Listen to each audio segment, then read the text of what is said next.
Hooray! 2017! The best part of a new year is new consoles, and with new consoles comes new games. The other day, I happened to catch Nintendo's press conference talking over their new console releasing in March called the Nintendo Switch. We've known about this console's existence for a while, but just a few days ago, Nintendo held a neat little conference where they decided to show off the console, some features of it, and some games that are releasing for it. To keep this interesting, let me address the games first, then we'll get into the console itself. Let's do this, Nintendo fanboys!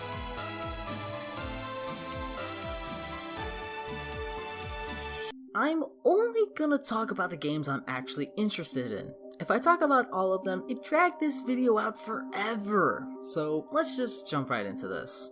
The first game that got me psyched for the console is admittedly 1-2 Switch. It has a very distinct Wii Play tech demo vibe to it, but it looks interesting enough to be, in my opinion, a decent console packaged game. Definitely not something to write home about, but a good example of what the console is capable of. The next game I'm interested in is Splatoon 2. Ooh boy! First off,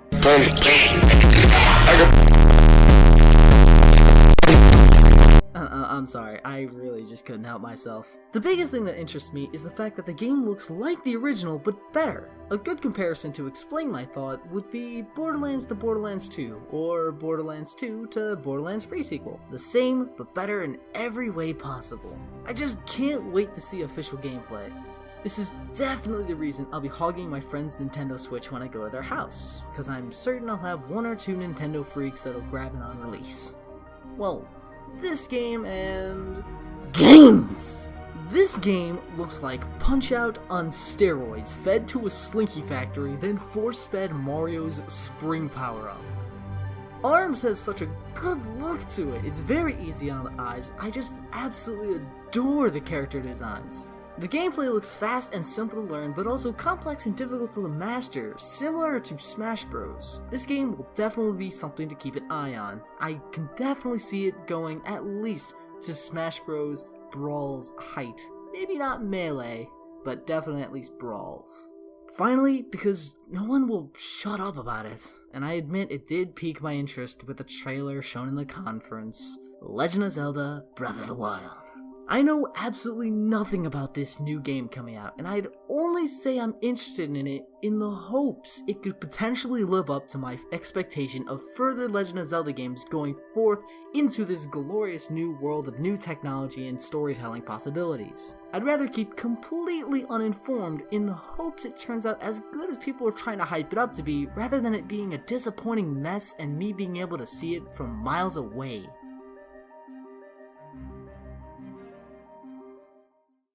Now for the console. The weird, off-putting, small console.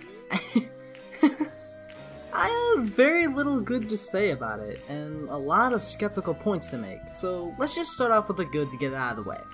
I love the practicality of the controllers. The idea of being able to slide them off a controller and mount them onto the sides of the console tablet itself for a portable gaming experience is very nice. I really like that idea. I also love the idea of being able to prop up the tablet itself and use it as a screen, and be able to use the individual controllers in games like ARMS and such, with like Wii capabilities. It's interesting. It brings back a very familiar vibe that a lot of gamers missed, especially family gamers. Sadly, that's about all the good I can say. Now, I guess we're on to the skepticisms. The Nintendo Switch, outside of its dock, claims a battery life of 2 to 6 hours depending on the games played.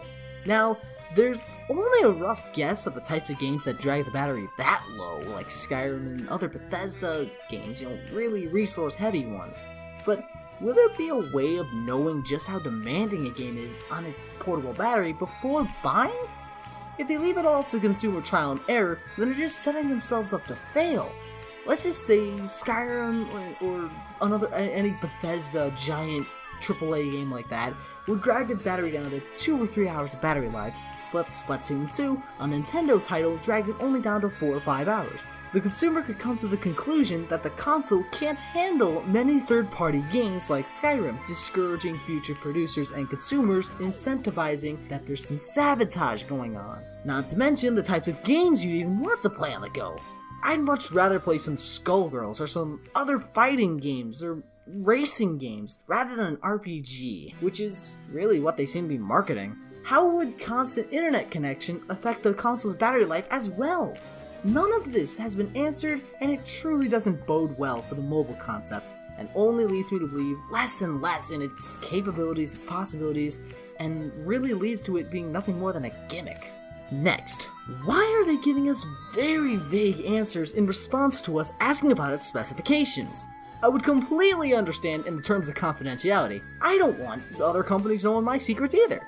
But I don't want to have Bethesda forcing Skyrim to medium-low graphics or Fallout to ultra-low because of how weak the machine is.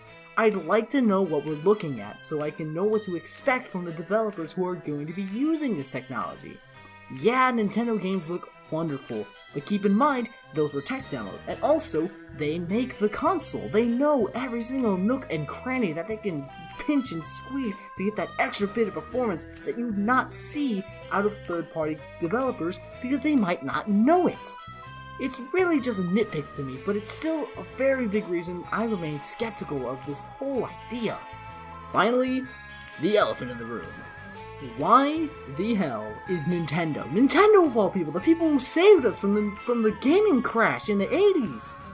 Why are they deciding to move to paid online service? Look, the Wii's internet never bothered me. I only use it for Smash, maybe the Mii channel every now and then. It didn't bother me, I didn't use it much. And the Wii U's internet service was decent, similar, comparable to the Wii, but I can't judge it. The 3DS, on the other hand, has minuscule support anymore, and it's almost been completely abandoned in favor of making games, which, I'm not gonna lie, that's a better focus, but don't just abandon a current console. Why does Nintendo think that only after giving subpar internet service and promising us a measly one NES or SNES game for 1 month only, and then it's taken away and replaced with another that you can't even choose? Why do they think they can charge us for internet and that terrible, terrible service? We need more people screaming and yelling and pitching a fit about this idea, because if we do, we might be able to show how bad of an idea this is. I really, really hope that everyone who gets it on release can tell us if it's even worthy enough of giving them our little extra cash to provide us a service that now only PC is managing to provide for free. That's gonna be about it for this video. I hope you guys enjoyed. There was a few other things I wanted to talk about, like Super Mario Odyssey, a really interesting Mario game made by the original Super Mario 64 creators, Fire Emblem, which looks glorious, Xenoblade, and there was that Project game, that also looks really cool, but I fear it would have made this video way too long. If you guys enjoyed my video, I'd greatly appreciate it if you hit that like down below. Are you guys excited for the new Nintendo console? Is your hype dead in the water? Tell me in the comments down below. And if you guys enjoy my content, go ahead and hit that subscribe button and hit the bell for notifications whenever I upload, because YouTube is a stupid platform and decides to not tell everyone when I upload. It would help a ton if you would share my stuff around as well. 2017 is already looking amazing in terms of gaming, so let's hope Nintendo doesn't start the year horribly for themselves. I really want this console to succeed. I do not want to see another Wii U, because that would just mean more bad games, man. And nobody likes bad games.